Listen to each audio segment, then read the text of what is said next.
incorporen sistemas de arbitraje. ¿Son los tratados bilaterales de inversión tratados comerciales?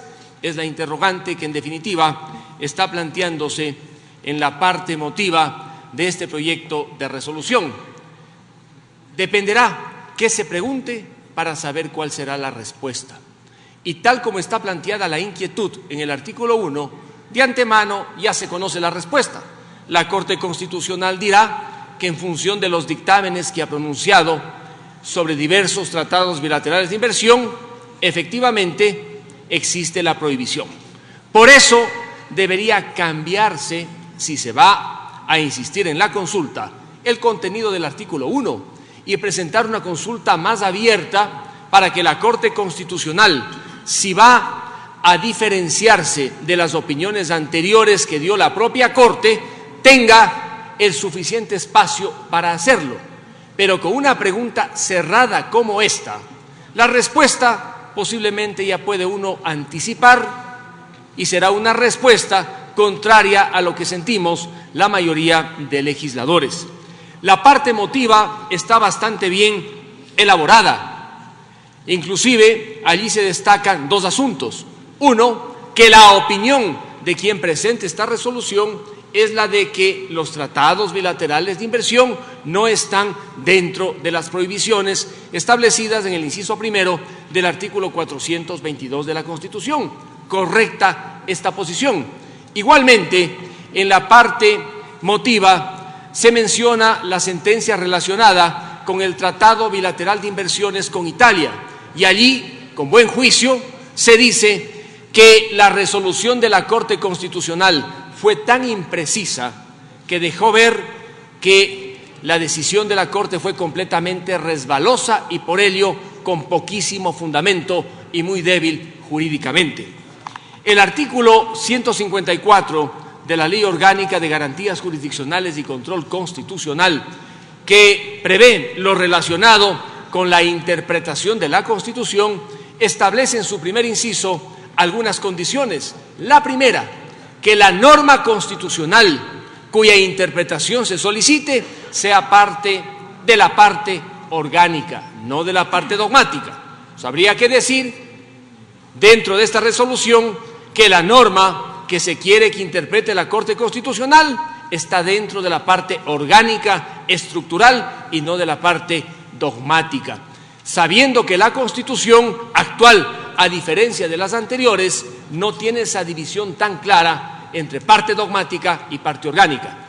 La segunda condición que establece el artículo 154 de la Ley Orgánica de Garantías Jurisdiccionales y Control Constitucional es que no exista ley alguna que haya desarrollado la materia sobre la cual se pide interpretación.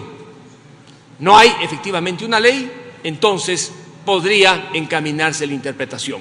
Pero también el inciso segundo de este artículo establece que habiendo dictámenes de la Corte Constitucional, la Asamblea no está condicionada por ningún tipo de dictamen. La Asamblea puede legislar en contra de dictámenes de la Corte Constitucional cuando expide y aprueba leyes.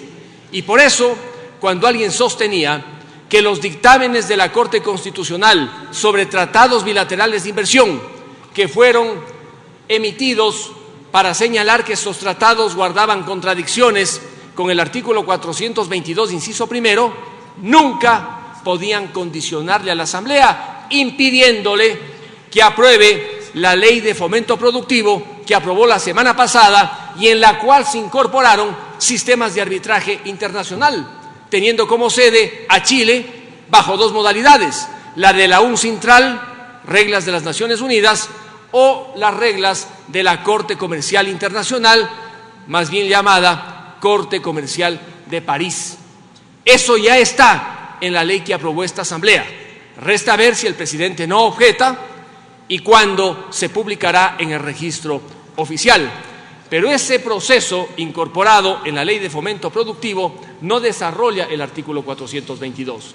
Es un tema complementario, de tal modo que sobre el artículo 422, inciso primero, todavía no existe ley y bien podría plantearse la interpretación no como se ha propuesto, sino en términos más generales y mencionándose en los considerandos que en la Asamblea Nacional se trató en el segundo debate de la Ley de Fomento Productivo el tema de los arbitrajes y se incorporó una modalidad completamente legal, eficaz por sí misma, que no depende de interpretación alguna de la Corte Constitucional. Señores legisladores, en el caso del Tratado Bilateral de Inversiones con Estados Unidos, este se celebró el año 2003, fue ratificado el año 2005 y el año 2010, ante un pedido que hizo el presidente de la República de la época, la Corte Constitucional dictaminó sobre la constitucionalidad de este tratado, pero la Corte Constitucional nunca dijo que todo el Tratado Bilateral de Inversiones celebrado con Estados Unidos era inconstitucional. Se cuidó muy bien la Corte y dijo que cerca del 90% de ese tratado era completamente constitucional. Solamente observó el sistema de resolución de conflictos y el arbitraje contemplado en ese tratado, en el cual se especificaba que sería el CIADI el órgano donde debían ventilarse este tipo de conflictos. Ese dictamen no es lo mejor, tiene una serie de fallas, de errores de concepción, trituraron el verdadero concepto del inciso primero del artículo 422 de la Constitución, y yo no tengo la menor duda que la Corte Constitucional actual o una que a futuro venga pueda tener una opinión distinta de lo que dijo la Corte Constitucional de la transición, no la definitiva, la de la transición, cuando se pronunció sobre un tratado de tanta envergadura. Pero lo más sorprendente es que, habiéndose pronunciado la Corte Constitucional el año 2010, recién en el mes de mayo, antes del 24 de mayo del 2017, 7 años después, la Asamblea denunció el tratado.